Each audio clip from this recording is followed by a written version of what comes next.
Easy math with Miss Easily. Easy math with Miss Easily. Easy math with Miss Easily. Hey everyone, today we're going to learn all about representing data using things like dot plots, frequency tables, stem and leaf. And to do that, come along with me on some 4th of July fun.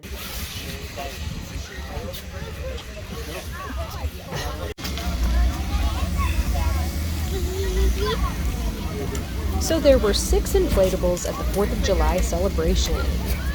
I collected data on how many people played on each one. Check out my data, then we'll go to the whiteboard. All right, so here is my first set of data that I've collected for you at the 4th of July celebration. We have how many people played on each of these inflatables. And since this type of data, I could call it categorical because each of these are different categories. These are all different things that I'm collecting some data on. So because of that, I think we should start with a frequency table. So let me teach you all about what that is. So all it is you can make a T-chart. And this side is going to be the categories. This side is going to be your data. So it's just a way of organizing everything. Okay, so let's call the categories inflatable, because we want people to be able to look at this information and know exactly what we're talking about with our data. And then on this side, what are the numbers representing about the inflatable? What should I call this side? Okay, I could put number of people. Okay, then it's really easy to start organizing. So I first have basketball. And how many people were using the basketball inflatable? You got it, 348. And then let's move on. How about football? How many people were on that?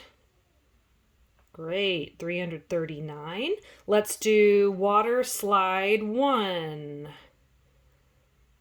320. How about water slide 2? 341. How about water slide 3? 348. And then the target one is... Yep, 332. Okay, and that's really what a frequency table is. So you take some random data and you put it into an organized way of looking up all of your data.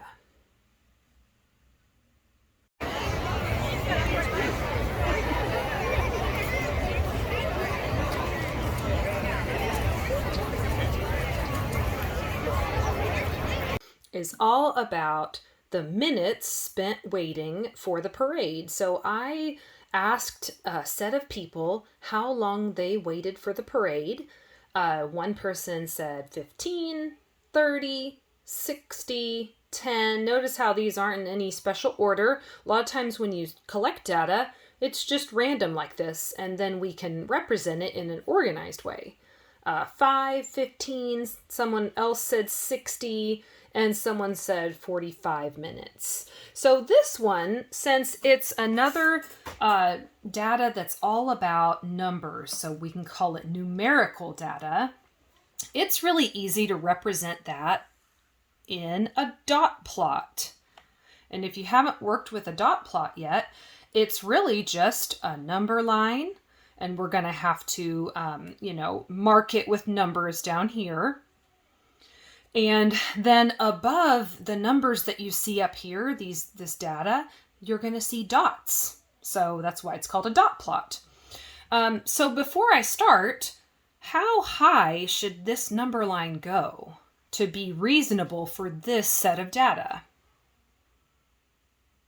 Okay, you might be noticing that 60 is the highest number, so I definitely need to go there. Is there a certain number you think I should count by? I could count by just ones, or I could pick something else. What do you think? Oh, I wonder if you're noticing what I'm noticing. All of the numbers end in 5 or 0. So what could I count by that would be really convenient then? Oh, you got it, 5s. Okay, so I'm going to start counting by 5s. If I run out of space, I'll know that maybe I need to count by something else. Let's see. 25, 30, 35, 40, 45. Let's see if we can make this work. I think we can make it a bit longer, and that way we don't have to start over. 55, 60. Okay, that works. Now we're going to start putting dots above the data that we collected. So what should I do first? Okay, maybe we can go in order just left to right. Some of you might have wanted to start with the smallest number. I think I'm going to go just left to right and see what happens. So 15. I put my dot right above the 15. Okay, where should I put this dot? You got it, right above the 30. I'm going to try to make them kind of line up, because let me show you a mistake that I might make. If I make that dot pretty low there, and I just make this one up here, when I'm looking at it really quickly, I might think there's more people on the 30 than the 15 just based on where I put my dot. So I'm going to try to make them organized looking and lined up. Okay, awesome. Okay, what should I do with the next number? Yep, put a dot above 60 minutes. Yep, 10. Nice and lined up. 5.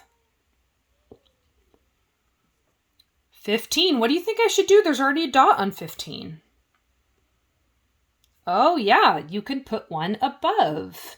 And then when you look at this, you can tell right away that 2 different people waited 15 minutes. Okay, what should I do about the 60? You got it, another one with 2 dots. Notice how I tried to make them really similar spaced. Okay, then 45. There we go. All right, so this is a dot plot. The other thing we need to make it a good dot plot is have some sort of title, because if you just looked at just that dot plot, you might be thinking, well, I don't really understand what that's about. Okay, we could call it, you could probably name it a few different things, but minutes spent waiting. And you could just call it that.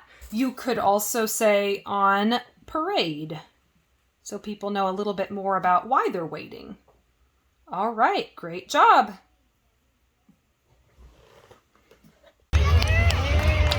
The parade is starting. Let's enjoy it, and I'll collect some more data for you.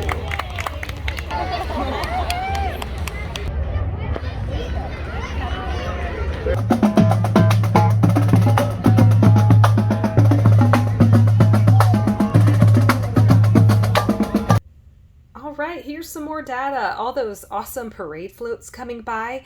I counted the number of people on some of those floats, and it's just in random order. So one float I saw was 15 people on it.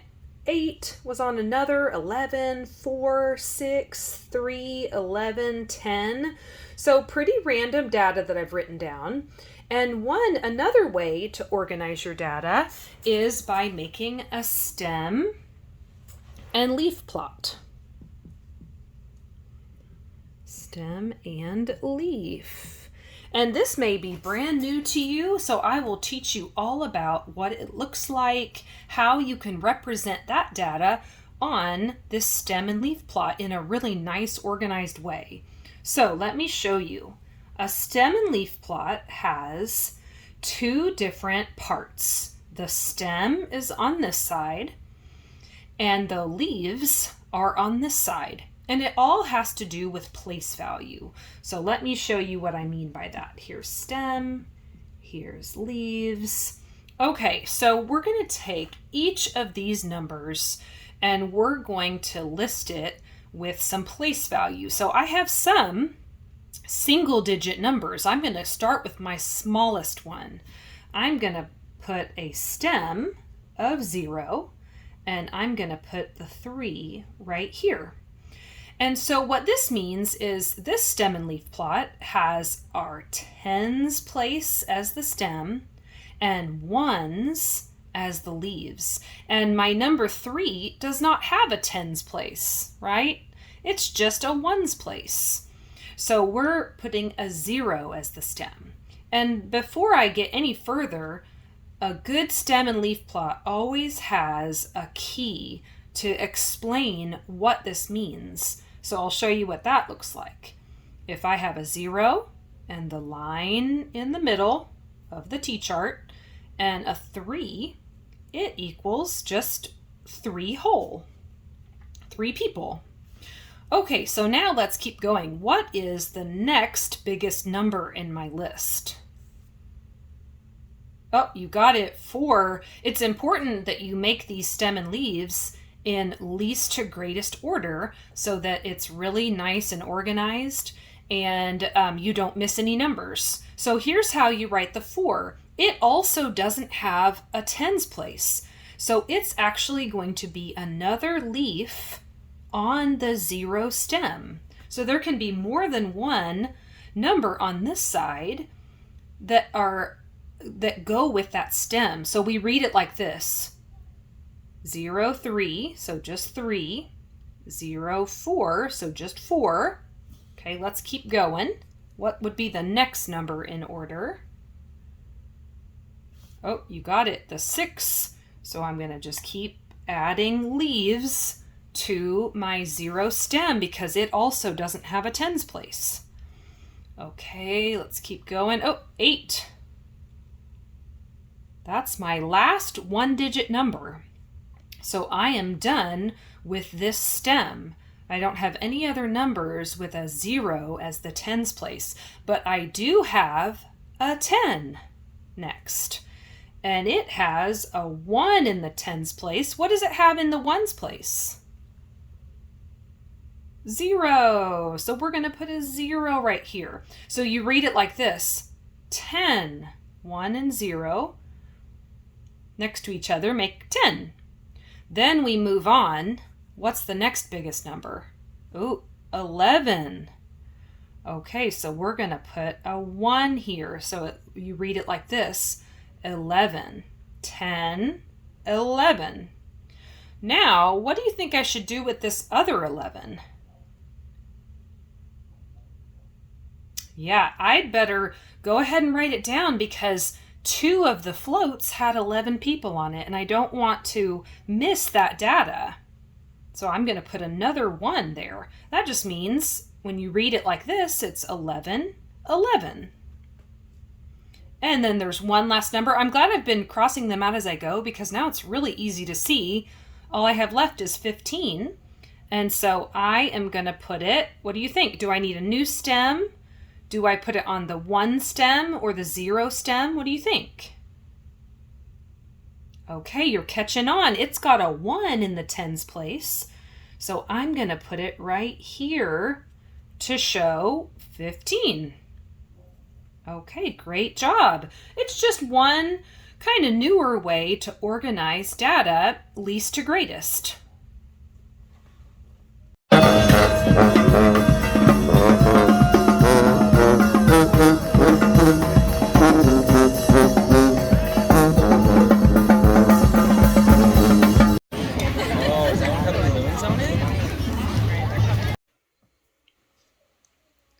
All right, so any good parade has got lots of treats being thrown for the kids to catch. Here are a little bit of data on that. A number of treats caught by the kids. So someone caught 11, 13, and so on. And I want you to decide this time how you want to represent this data. why don't you pause the video, see if you can make either a dot plot or a stem and leaf, and make a good graph for these.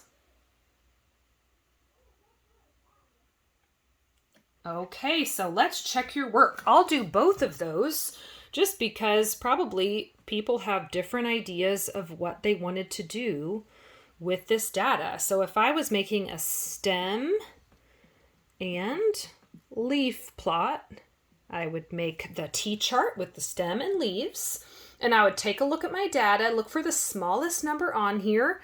Ooh, 11. And I would make it look like this. Here's the tens and the ones place. Okay, and then I could even make my key real quick to show that if it was a 1, here's the line, and a 1 on this side, it equals 11. That way, everyone who looks at this could learn about stem and leaf just by looking at your key. Okay, now let's look for the next number in line. Oh, that's convenient, 13. So I'm going to put it right here because it also has a 1 in the tens place. Okay, let's keep going. Oh, 17. So I'm going to put a 7 because it also has a 1 in the tens place. And then 18 does too. There we go. We're done with all of the numbers with 1 in the tens place. Now we've got some 2s in the tens place. So that has a stem of 2. And I see a 20 here, so I'm going to put a 0 right there. Oh, here's another one. So I've got to write that twice. I don't want to skip that because then I wouldn't know that there were 2 people who got 20 pieces of candy or treats. Okay, now, yep, 24. And I love crossing them out because now I can see 26. All right, great job. There's your stem and leaf plot. Now I'm going to make a quick dot plot to see if ours are the same. Okay, so my smallest number was 11. So I might start this at 10. And then my biggest number is 26. And let's see, what do I want to count by? That might be one thing that's different about ours. But even if you counted by something different, I bet you our dot plots will be similar. I think I'm going to count by 2s because I think I have enough space. Let's see, I could be wrong. Sometimes I have to start over again. Okay, 18, 20, 22. I think this is going to work. 24. Okay, I'll stop at 26 since that's my biggest number. Okay, now there is one little problem that, since I counted by 2s, they're even. And so where am I going to put 11? Oh, you got it. It's between 10 and 12, so it's still easy to make a dot for that. Everyone that looks at this can see that it's 11. Same with 13.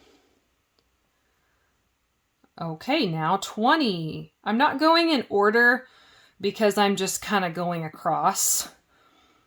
24, 18.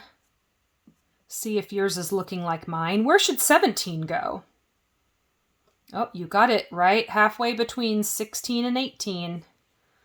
Okay, 26, our biggest number, and then 20, I'm going to stack it on top. All right, and I can once again name it number of treats caught. And that looks like a good dot plot and a good stem and leaf plot. Great job.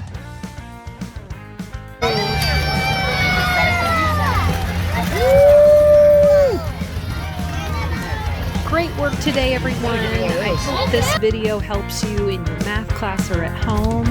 Bye.